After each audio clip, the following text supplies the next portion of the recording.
the microphone on? Test, test, there it is. So if you guys don't mind getting started just a couple minutes early, hopefully we can get you out of here just a couple minutes early.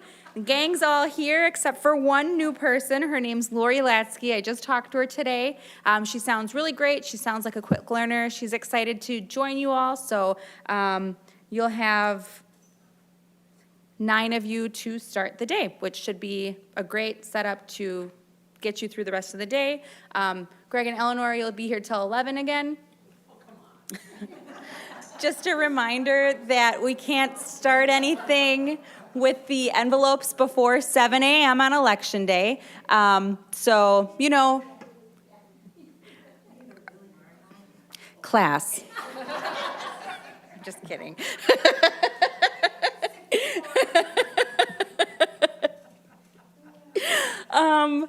Another reminder to put that voter number on the back of the ballot.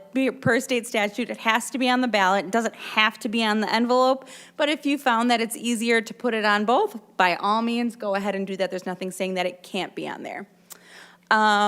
Just my reminder to use your inspector statement to note anything out of the ordinary, anything odd, any issues throughout the day. A lot of times when we're reconciling after Election Day, we'll have lots of questions, and if there's notes on the inspector statements, it's very helpful to kind of explain any oddities or anything like that. So. Yeah, I think so. Yeah, everything came out like really well. All right, there's a lot on this slide, sorry. Planning for the day. We've done this a few times now, so I think what's really important is to take some time at the beginning of the day to plan and strategize for the day and for the end of the night paperwork. So I think we could assign 2 end of night teams to kind of run parallel doing the paperwork, kind of similar to how we did it last time, but maybe even a little more streamlined. So we could have 2 teams, and then each team could have 1 person with the tape, 2 people completing the 2 tally sheets, and 1 person checking all of the other forms for completion. So the poll book cover sheet, the rejected envelope, the rejected ballot envelope, the used certificate bag, it's not an envelope, the ballot box certificate, the inspector statement, and that person could also deliver materials across the hall to the clerk's window to get them out of here as soon as everything's buttoned up, so that we've got, you know, 1 person on the tape reading out the numbers, the 2 people filling out the tally sheet, and then that 4th person buttoning up all the other paperwork for that particular district. So we'll have 4 people working on 1 district from 1 tabulator, because you will have 2 tapes, and then 4 people working on the tape and all the paperwork from a district on the other tabulator at the end of the night. Does that make sense? Okay. I think having that kind of extra floater person to just carefully button up all of the paperwork should make the process a little shorter and a little less chaotic. If everyone just knows what forms they need to look for, not that, you know, you're like, okay, I'm doing the tally sheet, but now I have to find the inspector's name. If everybody knows what forms they're assigned to, then they only have to worry about those ones. So should we decide that in the morning right away so we know? I think that's totally up to you all. Whatever you think is going to be the easiest. What happens when Greg and Ellie leave? So we'll get there. That's a great question. So you'll have a little lull where you'll be 2 less, so you'll have 7 instead of 9. But at 4:30, I have 2 city employees, 1 from my office and 1 from the finance department. They've both worked the presidential here, so they've done this process before. So they are going to be at the ready to come over and help starting at 4:30. And if you guys get through all of your ballots and have a break or whatever, they can be here to help at the end of the night stuff too. So I checked right before we started this training. We are at about 3,300 ballots that are returned. I think we had about 3,000 for August. But I think that if we just take some time in the morning and strategize, we'll be better situated. We have a few more people than we had in August. So I do have extra folks coming to help at 4:30. Well, we don't have that 4-part screen to go through this. That's true too. You won't have that. It should go a lot faster, and the ballots are much shorter, so the tally sheets won't take quite as long to complete at the end of the night. August is awful. There's no way around it. It's awful.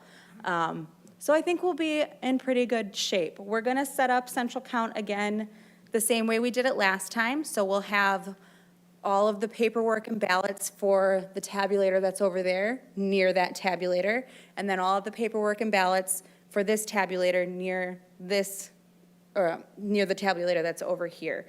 So that way, when you're kind of planning for the day, getting started, you should take one stack of ballots from that side and one from here so they can get processed at the same time. So we're not, so we're able to use both tabulators right away and get the ballots through. Just some fun reminders that we always have. So the Board of Absentee Ballot Canvassers convenes at 7 a.m. You canvass all the absentee ballots received before 8 p.m. You have your inspector statement that will need to be completed throughout the day. This is an overview of the supplies that we'll have. It's not changed much at all in the last couple years. So you'll have your Badger books, your absentee listing from WisVote, ballot boxes for each reporting unit with the certificate that needs to be signed by the board, inspector statements for every reporting unit. You'll have those large used certificate envelope bags for the empty absentee ballot certificates, the original ballots envelope for any original ballots that needed to be duplicated or remade. You'll have a rejected absentee envelope for any ballots that need to be rejected. As we have in the past, I have a couple, maybe only one right now that I know of, that we have a little sticky note on it that says to be rejected. We just happen to become aware that this voter has passed away. So just set those aside till the end of the night. We'll get them rejected, things like that, at the end of the night. You'll have your observers packet. I would expect some observers at this election. Challenge documentation in case anyone challenges a ballot. Your binder with all of your manuals, so the election day manual, your machine instructions and manuals. You'll have a supply of original ballots for each reporting unit for remaking ballots, and then your just various office supplies, tackle box. Procedures for processing the ballots. So again, we should have 2 teams working on a district on each tabulator so that we can be using both of those tabulators all day. So the container of absentee ballots will be sealed when we deliver them Tuesday morning. They are sorted by wards and alphabetically. So you'll want to ensure that the envelope is sealed, not open, that it hasn't been reopened and resealed. I know that there is one envelope, and I don't remember which district it is in, but the voter brought it in, hand-delivered it in, and said, I really messed up this envelope. So I've got a little sticky note on it that says that the voter damaged their envelope, kind of thing, but you as the board can still make the determination of whether or not it's an acceptable ballot. You'll be looking for the signature of the voter, the signature of the witness, and the address of the witness as well. So here is a completed absentee certificate. So the voter and witness signatures do not need to be legible. They can sign however they'd like, even marking an X. So as long as there's a signature of some kind on that voter or witness line, that's good. And then for the witness address, it must include the street number, name, and municipality. So the state and zip code aren't required, but as long as there's a street number, name, and municipality, that is sufficient for a witness address. So reasons that you would reject an absentee ballot is if the, oh, yes. Oh, that's not new, but that would just be for the special voting deputy ballots would have the 2.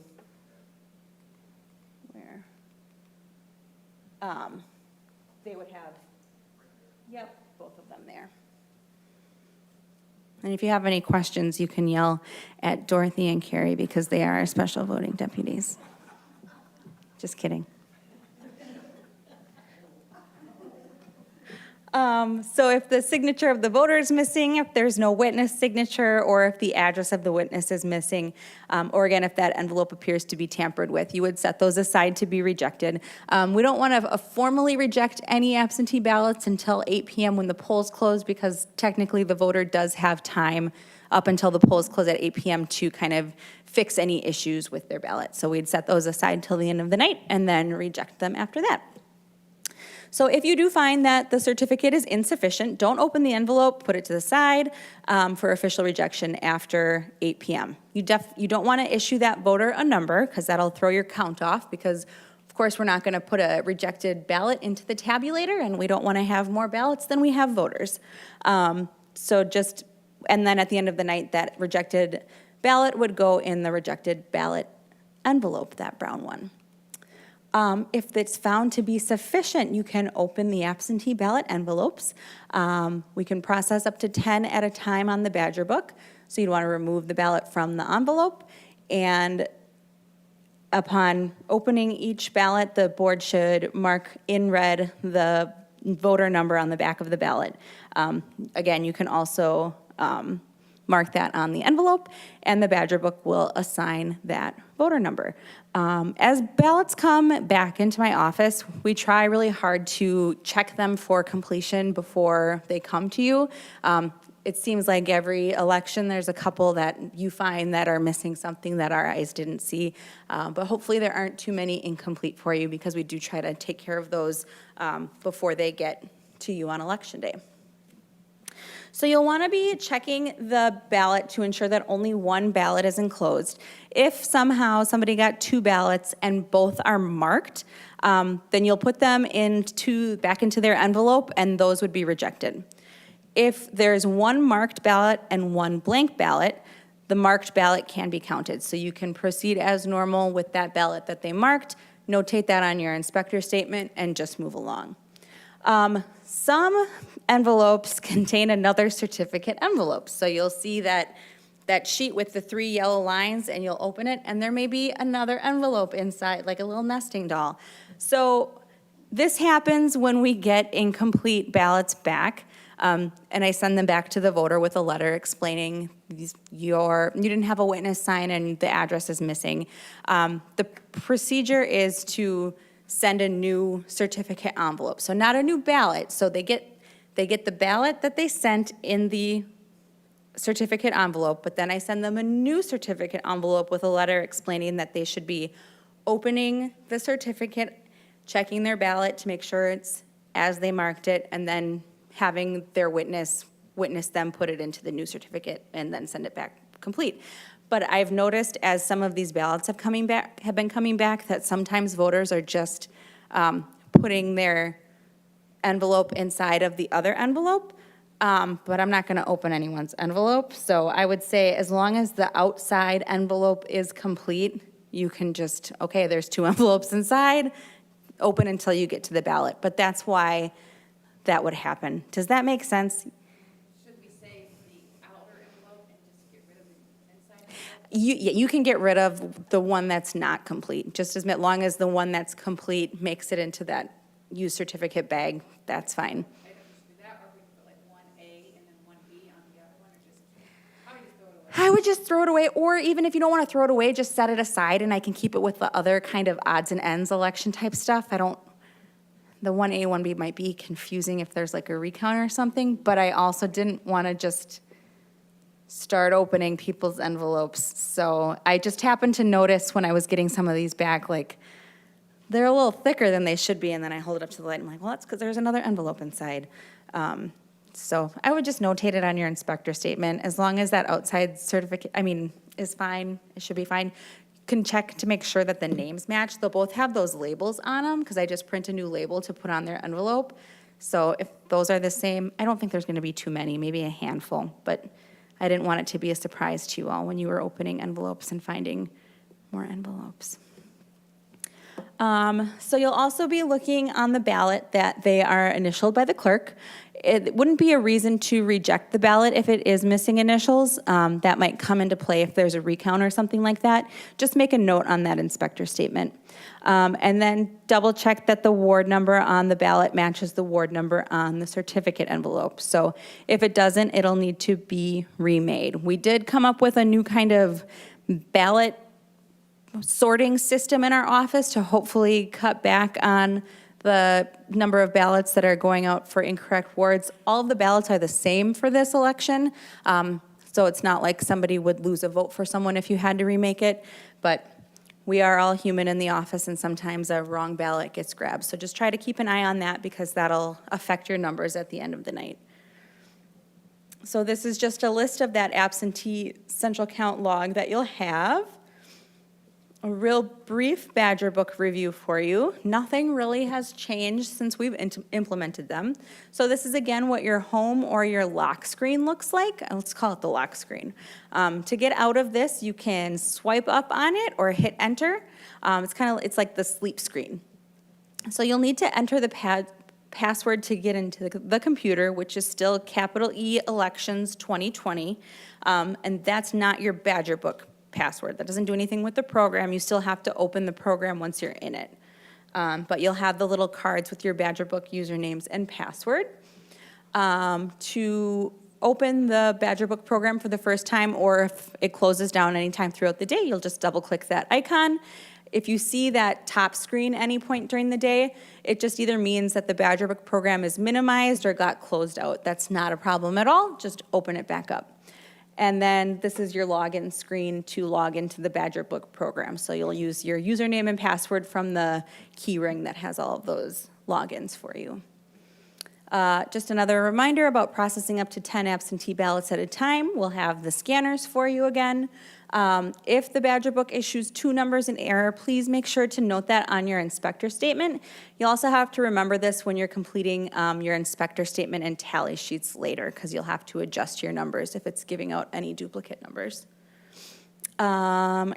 The absentees are more likely to jam than ballots at the polls just because of the folds. Shouldn't happen too often, but if you try to insert it so that the folds kind of follow the path of the tabulator, that can help. Can be helpful to straighten them out too. And then just keep an eye on if you do have any jams for either the red stop sign or the green check mark. So if you see that green check mark on the screen, that ballot's been counted, and you can just feed it in, or not feed it in, you can just open it and put it into the bin with the other ballots. If you see that red stop sign, that means the ballot didn't get counted, and then once you clear the jam, you want to feed it through like you normally would. There are a few reasons why the machine might reject the ballot. If the ballot is rejected, you should attempt to determine the voter intent and remake the ballot if necessary. Shouldn't happen often. The machine will accept blank and overvoted ballots. It will alert you if the ballot is overvoted or blank, but you can just hit the cast button and it'll go through. And obviously for the blank ballots, every contest is going to count as an undervote.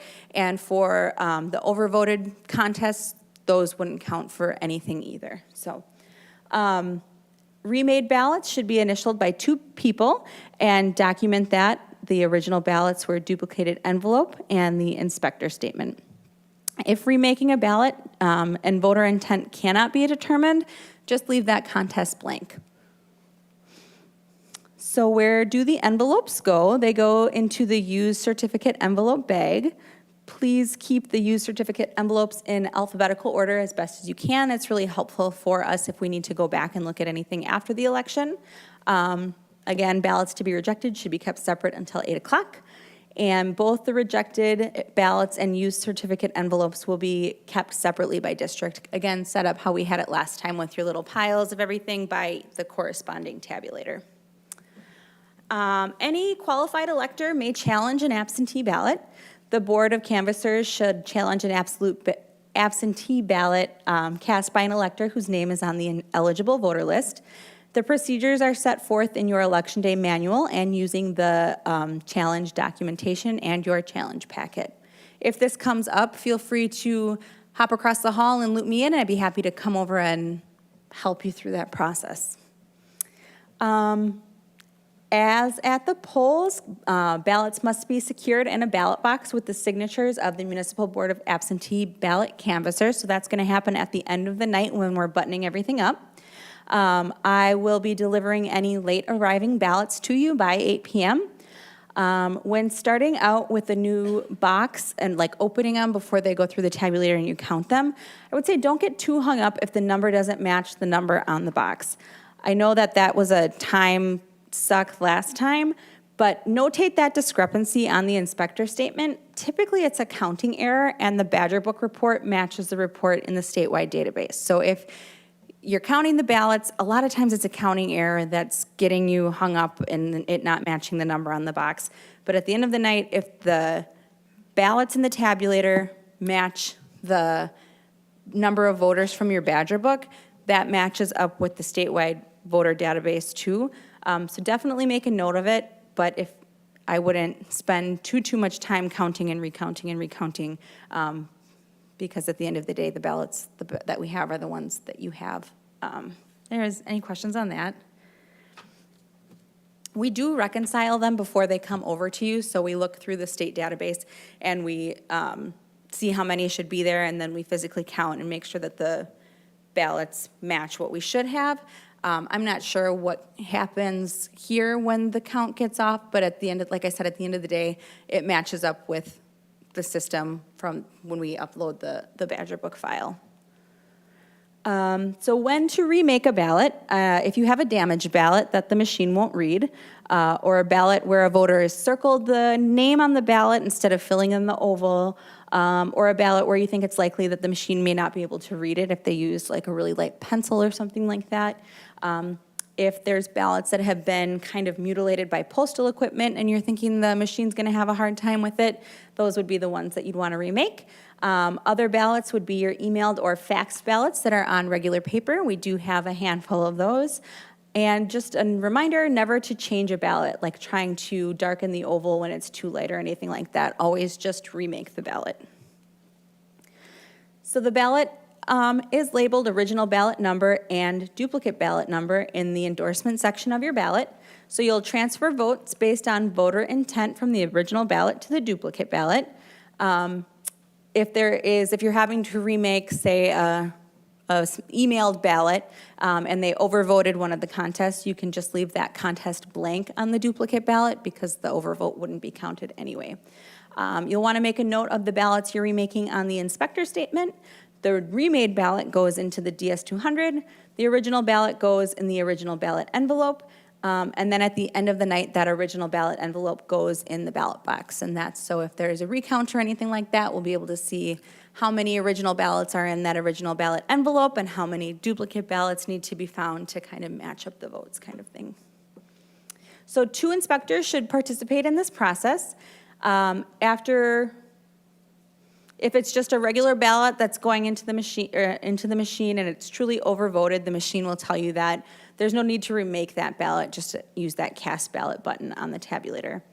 When you do remake ballot, when you are remaking ballots and you do have any observers, just make sure you're announcing what you're doing and why you're doing it so the observers have an understanding of what's happening. And then there's a spot on the ballot to notate why you're remaking it. So overvoted, damaged, or other. And this is that endorsement section where you're gonna mark the reason that you're remaking it. Again, the original ballot would get the number and initials on that original ballot, and then the duplicate ballot under the duplicate ballot. So you shouldn't have one ballot with both of those lines filled out. The original ballot would just have the notation on that side, and then the duplicate ballot would have the notation under duplicate ballot. Just another general reminder to keep your eye on the wards on the ballots. If they did receive the wrong ballot, that ballot will need to be remade. That's important to keep your numbers on at the end of the night. And again, just please follow the steps for the remaking of the ballot so that the original can be compared to their duplicate counterparts in case of a recount or anything. You will have your supplemental poll book pages, which are attached to that poll book cover sheet that gets signed at the end of the night. You would use that when you can't find a voter's name in the Badger book, or if a voter got incorrectly selected and you meant to select somebody else, so somebody else got the wrong voter number. Then when you go to that correct voter, you'd want to add them to the supplemental list. You'll just need to remember to add those manual numbers to the Badger book totals at the end of the night when you're doing your paperwork. So again, this is what that poll book cover sheet looks like, and that's where your supplemental pages are attached to. So you can just give 1A, 1X, however you want to do it if you need to add anyone to your supplemental list. Just another reminder that voter intent is the controlling factor in determining if and how a vote should be counted. If there's any question about voter intent, the decision is made by a majority of the election inspectors.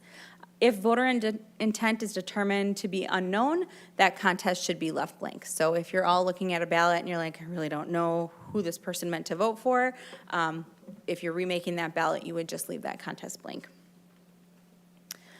Again, I do expect that we might have some observers for this election. They are required to check in and sign the observer log, which will include them completing their full name, address, including the municipality, the name of the organization or candidate that they're representing, if any, and that all goes on the election observer log. They're also required to sign this form acknowledging that they understand the rules and will abide by them. In your observer packet, you have a little trifold that has the rules that they need to follow while observing. They also need to present their photo ID when they're filling out that observer log.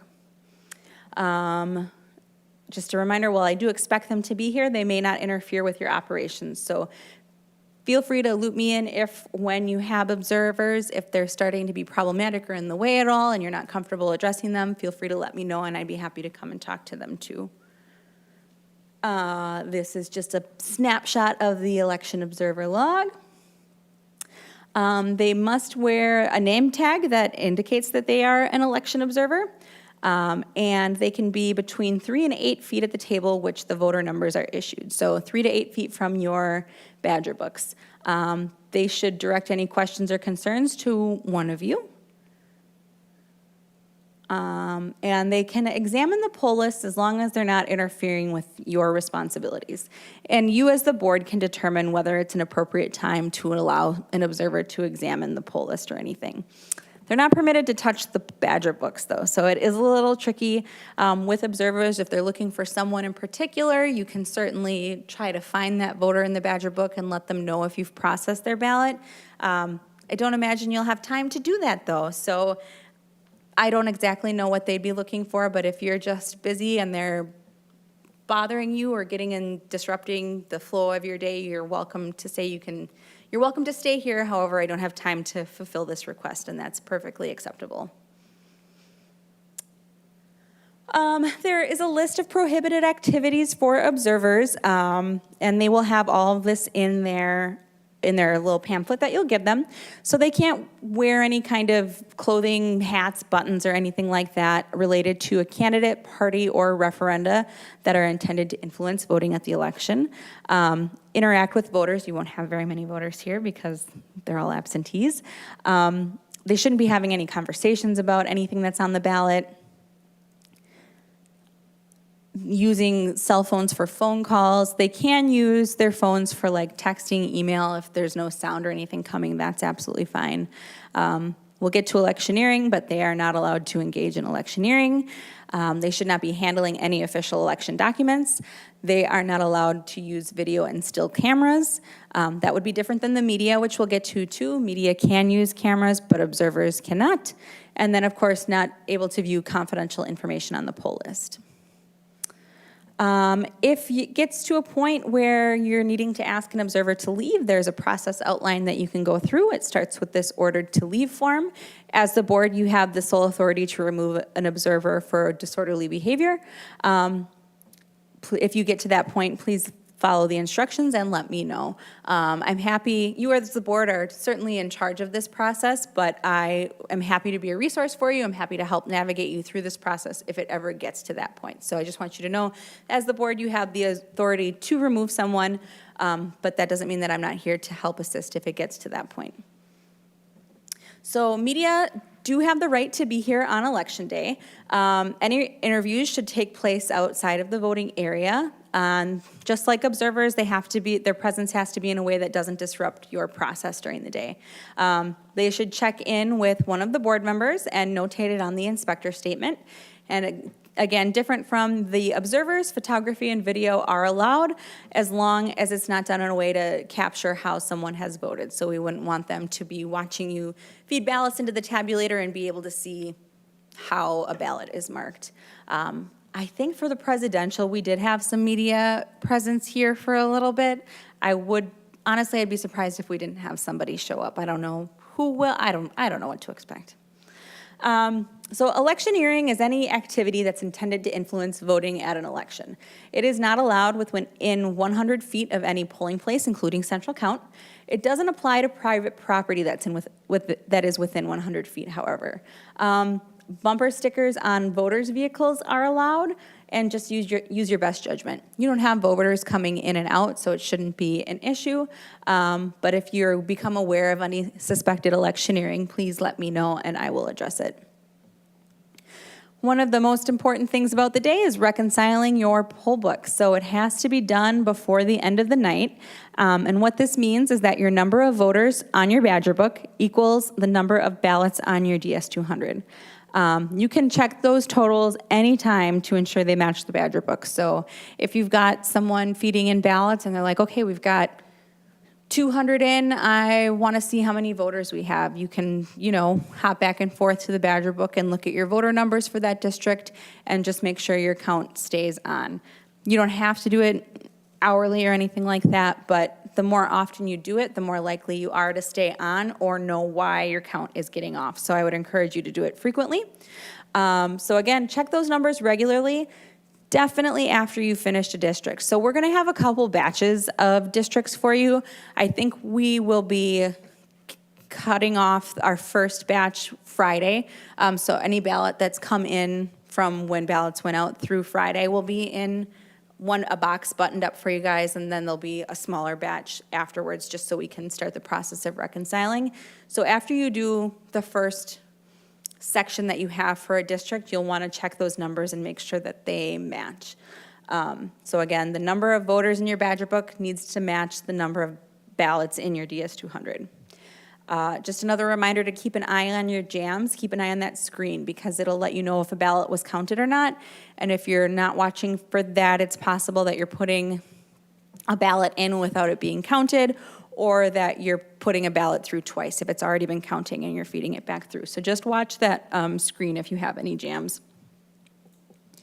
Any circumstance that comes up that's going to change your numbers should be notated on the inspector statement. So that would be like the Badger book issues 2 numbers in error for 1 voter. If that happens, that's fine. Just make a note of it. And if you're reconciling your numbers and you're like, okay, well, there's 400 voters on the Badger book, but there's only 399 ballots, but that's because Joe Smith got number 122 and 123. That's fine. There's 399 voters. We know why it says there's 400. That's easily explainable. You have the extra slip, and it matches the tabulator. So there's nothing you can do to make that match, but if you know why they don't match and it makes sense, that's perfectly fine. Checking write-ins at the end of the night won't be as bad as August, I promise you. Votes for registered write-ins are always counted. You'll have a list of these on Tuesday. There are some, and they'll also be on your tally sheets. Votes for unregistered write-ins are only counted in certain situations. We don't have any of those situations at this election. So that means when you're looking through your write-ins, you're really only looking for your registered write-ins, and those go on your tally sheet. You don't have to write down other individual names. Those would all just be counted as scattering. The only scenario where you might have to check for all write-ins is if a candidate passes away before Election Day. So hopefully that doesn't happen. I don't think that's real wood anyway. If it's determined that a write-in wasn't correctly tabulated by the DS200, you'll have to manually adjust your tapes and correctly reflect that on the tally sheet. So if they wrote in a name for a registered write-in, but they didn't fill the oval in, so that machine would count that as an undervote when really it's a write-in, so you'd need to adjust the tapes. So I would definitely recommend going through your ballots and adjusting your tapes before you even start on the tally sheet. Does that make sense? Is that something like we had noticed before we ran it through? If there was a write-in and it wasn't marked, that would make it valid? I don't know. They didn't fill in the oval and You could. I don't see why not. That could be an other, as long as, yeah. I don't see why not. Overvoted damaged other, that could fit into other if you notice it. You'll still have to check for your write-ins at the end of the night in case you missed some, but Yeah, that's not a bad idea. If you as the board decide that's what you want to do, I would say talk amongst yourselves. That's fine with me. I think that's a good idea. Yeah, I don't think there's any reason you can't, because you definitely wouldn't want to fill in the oval for that ballot, but you could remake it. End of night paperwork. There's a lot of it. So we'll have 20 poll book cover sheets, 10 inspector statements, 20 tally sheets, the ballot box certificates, however many ballot boxes we have, the used certificate envelope bags, however many bags we have. The rejected ballot envelopes will have 10. Even if there are none for a district, they all still need to be signed. And then machine tapes. So there'll be 3 sets of signatures per machine tape. So the zero report that prints in the morning, that'll get signed. And then 2 totals tapes will print, one for the city, one for the county, and those get signed at the end of the night. So you're only going to have 2 tapes to work with. After you print your end of night totals, you'll only need to cut each tape 1 time. So the city gets the 0 tape and the first total tape. So that can all stay connected, and then just cut after the first total signature lines. And then you have just a second set of totals tapes, which goes to the county. Oh, sorry about that. Does that make sense? So when you're working on the tally sheets, there are spots for your candidate numbers, overvote numbers. These numbers should equal your number of ballots and the number of voters. So we only have these, I don't know what's happening with this microphone. So they should all equal your number of ballots and your number of voters. Undervotes happen when a voter did not cast a vote in a contest for whatever reason. It includes blank ballots. That'll be on the tape. Overvotes happen when a voter votes for more than the vote for option, and you'll find that on the tape as well. So this is what your correctly filled out tally sheet will look like. We can see that the number shown on the poll list, which is your number of voters on the Badger Book, matches the total number of ballots cast. And then over here, they're just taking the numbers from the tapes, and all of those numbers should add up to the total number of voters and ballots cast. When we have our totals at the end of the night, I fully expect that there will be people here collecting results when you run your tapes. You can share that information with them as you have time. Don't let them make you feel rushed. However, with that said, it may be easiest to give them the numbers as quickly as you can so they can get out of your way. But that's up to you. They're welcome to be here. The doors will be open as long as you are all working on the central count. It's a public process. Anyone can come in and observe or watch or get the numbers that they want. That's perfectly allowable. But don't let them make you feel rushed or anything. I know a lot of times people are a little pushy at the end of the night trying to get what they want. And just like in elections past, you won't need to call anything into the county clerk. I will be emailing your tally sheets as they're complete over to them at the end of the night. So Jen, just a reminder about signing your tapes. Sign the 0 tape at the beginning of the day and the totals reports at the end of the night. So each tape should have 3 sets of signatures, which get turned into just 2 tapes. Voters returning their ballots on election day will be instructed to bring them here by 8 o'clock to be counted. My office will be staffed all day and all in the evening through 8 p.m. with our windows open to be able to accept the returned ballots.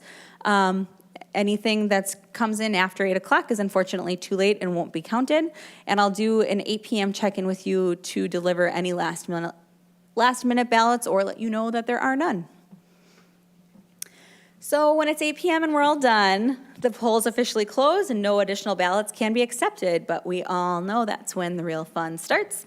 So the polls close procedure. So there's the 2 poll lists. So you want to verify the number of voters from the Badger Book matches your number of ballots. On that poll book cover sheet is a spot for your number of voters and your spot for absentee voters.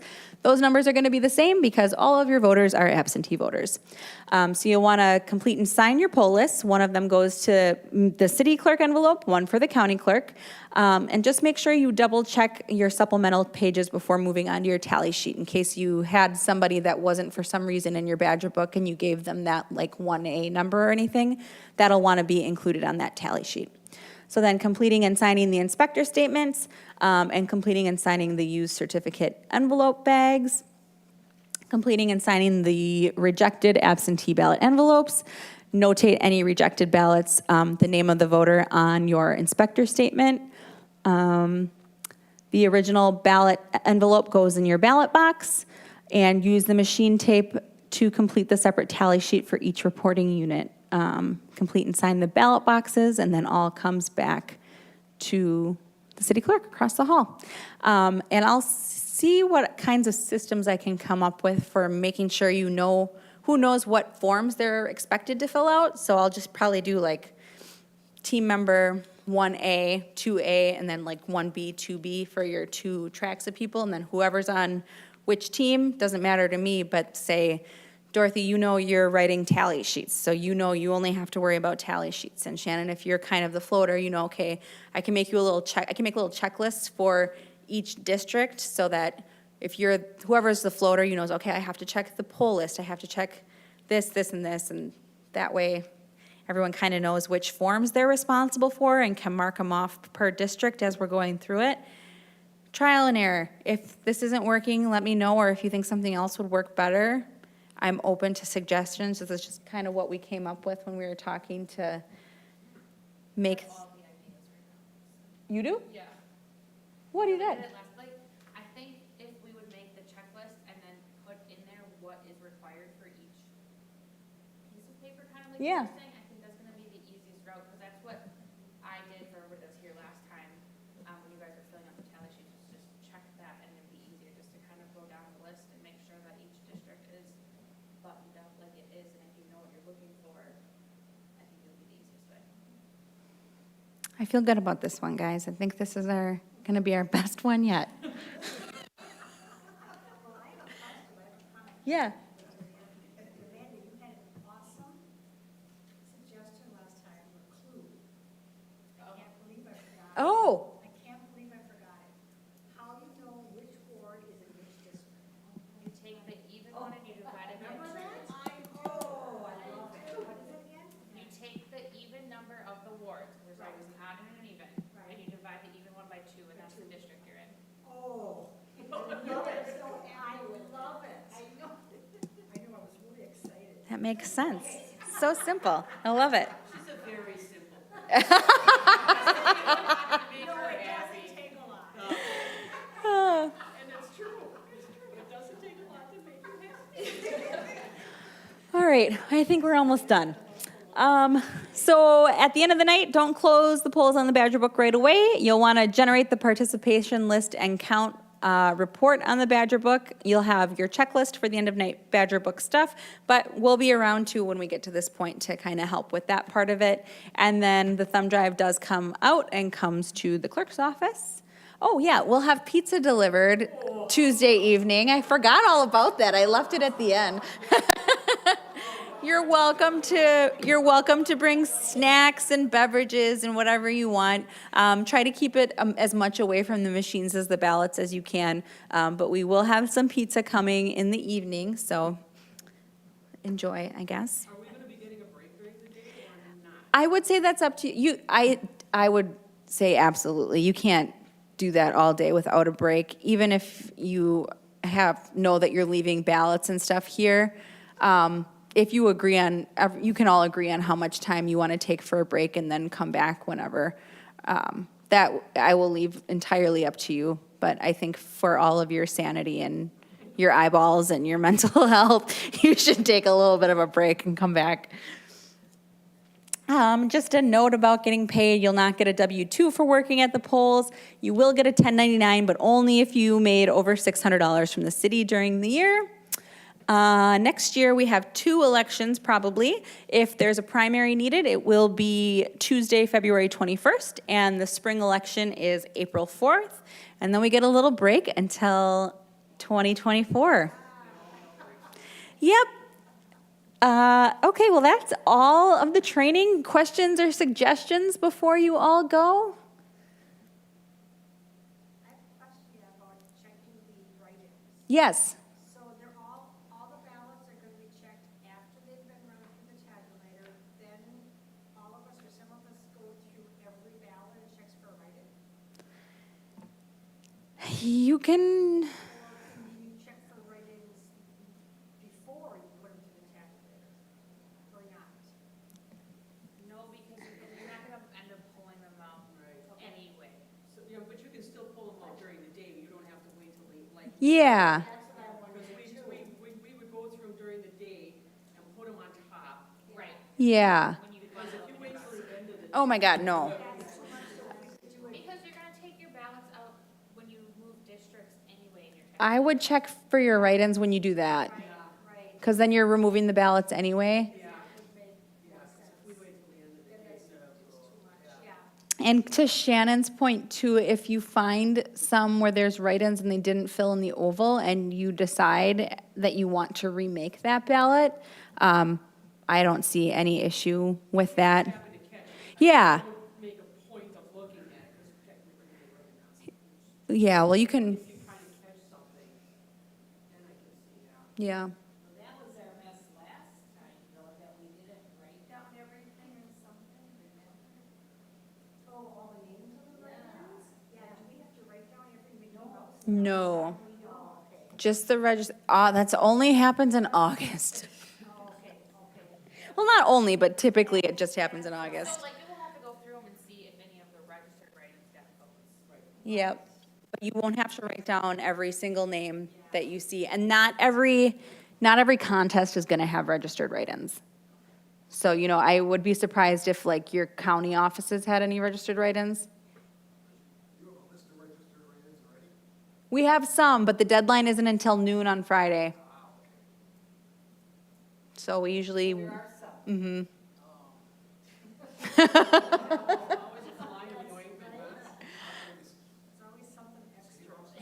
I'm sorry? I don't remember. There's one for governor, I would imagine one for senator. one for senator. And there's one more. I just did the tally sheets this morning. There's 3 of them at this moment. They're not gonna get in, so it's not even counted. I'll make the rules, but I don't disagree with you. Any other questions, suggestions, critiques, compliments? It's getting, it's, it's getting more streamlined. It's getting better. Well, it is better since we're not all over the place saying, did I sign 1, did I sign 6? Yeah, that is nonsense. That doesn't work. Yeah. That was crazy. Right. I almost went back to the polls. Yeah, Yeah, are there new blades in it? It wouldn't open all the time, yeah. okay. I can try to clean it. I don't know if I'll be able to get a new blade in it, but we can clean it. It might be sticky. Yeah, that could very well be that it's just sticky, but, I mean, how many times has it been used Yeah. since you guys got it? Well, I mean, 11,000 of them went through for the Yeah. So at least that many times. Did you have something, Shannon? You mentioned having like a team, 2 teams. Yeah. Should we pretty much keep the same team on one tabulator all day? That's gonna do that at night, so that way they know. I'm gonna say that should be up to you. That makes sense to me. Whatever you guys think is gonna work the best, sounds fine to me. That kind of setup, yeah. It makes sense to me, like you said, because then if there are issues, you'll kind of know about it when you're doing the paperwork at the end of the night, but, Carrie and Wendy, do you want those sheets again? You know, last time we wanted them a little different than what we had, right? Yeah. Okay. So It was after, an easy way of keeping track. Yep. As we went through during the day. But we had like up, down instead of across, and I think the sheets were across the last time, so we had. oh, because then you, right, okay, yep. So that's the only difference, I guess. I knew there was something different. okay. Lots of sticky Lots of sticky notes. So you want sticky notes? We'll do sticky notes. We have plenty of those and notepads we can get. We had paperwork all over that table, and, yeah, I'm afraid to move it. Oh, it was not fun. What, 4 times? I picked a good one to be gone. Boy, Sorry.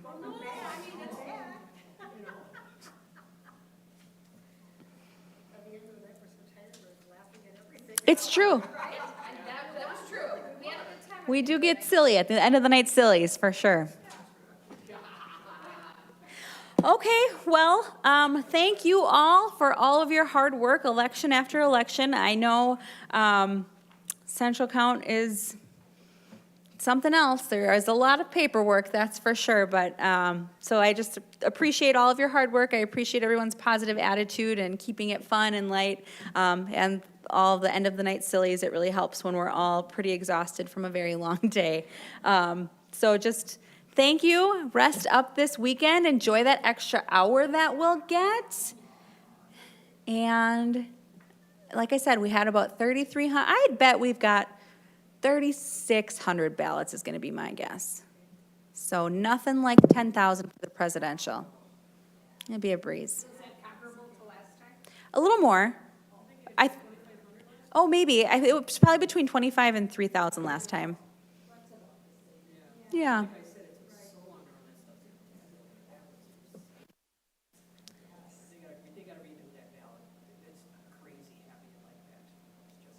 So did you have to flip it over and do the other side? No, but they were all the same ballots. So they had to select the reporting unit, and it was like 4 screens to do that. Oh, that was crazy. I'm sorry. Sorry. Thank you for coming back.